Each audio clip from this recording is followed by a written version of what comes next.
उत्तर होता है। देखिए, जिन लोगों को अयोध्या के रामलला विराजमान होने के बाद वहां के डेवलपमेंट प्लान पर आपत्ति थी, मैं उनको बताना चाहता हूं 2016 में, देखिए 2016 में अयोध्या में 2,35,000 कुल टूरिस्ट आया था जी, और 2024 में 16 करोड़ पार कर गया है। तो 16 करोड़ में वो लोग नहीं आए, लेकिन मैं क्या कर रहा हूं ना, एक तो सुन, देखिए ना, कैसे कोई टूरिस्ट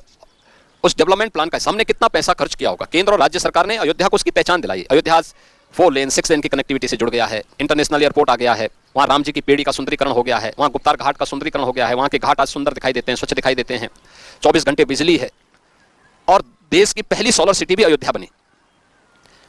लेकिन मैं एक बार पूछना चाहता हूँ, और वह ये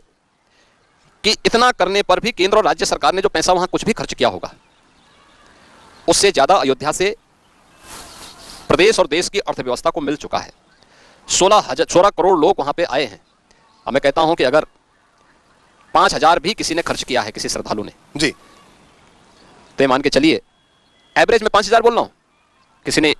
एरोप्लेन से आया होगा, कोई चार्टर्ड प्लेन से आया होगा,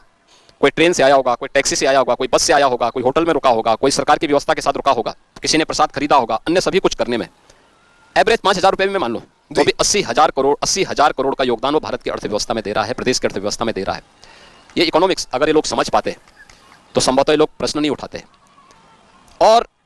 उन लोगों की समझ में नहीं आएगा, क्योंकि ये तो बुद्धि विरासत में नहीं मिलती, कुर्सी मिल जाती है। बुद्धि के लिए प्रयास करना पड़ता है, अध्ययन करना पड़ता है, जमीन से जुड़ना पड़ता है। और आज काशी हो या अयोध्या, मथुरा वृंदावन हो या प्रयागराज, उत्तर प्रदेश अपनी अर्थव्यवस्था को और इसके माध्यम से भारत की अर्थव्यवस्था को मजबूती प्रदान करने में, श्रद्धालुओं को सुविधा देने, आम जन के जीवन में और भी सहज और सरलता से उनको सुविधाएं उपलब्ध हो सके, इसके लिए जो प्रयास कर रहा है वो रिटर्न में कैसे वापस आ रहा है। मैंने एक उदाहरण आपके सामने दिया। आप अनुमान करिए 40 करोड़ लोग जब प्रयागराज में आएंगे जी, तो प्रयागराज के माध्यम से